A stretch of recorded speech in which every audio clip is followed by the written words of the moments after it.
Mga boss, dito tayo ngayon sa City Hall ng Caloocan. Yan. Magpapaklose tayo ng DTI. Ngayon gawin mga boss, punta kayo sa may DTI. Yan. Yan sa amin yung DTI. Tapos bibigyan ng form. Ito yung pangalan. Yan. Other business name, BN Reg Application Form. Yan. Mismong form na yan. Bibigyan kayo yan. Kaso nga lang, pupunta pa kami sa Valenzuela. Doon daw ito pinapile para sa close. Okay, mamaya update ulit tayo. Peace out muna. Pagtapos doon mga boss, pupunta kayo sa Notary Public, magpapanotaryo kayo. Yan.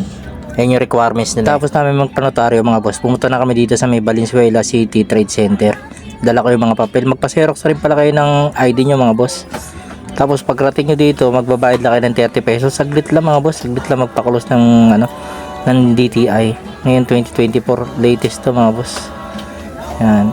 Sa ibang lugar kasi siguro sa may mismong DTI nila pwede mag-close. Sa Caloocan South, kailangan pa namin pumunta rito sa may Valenzuela Trade Center para lang makapag-close.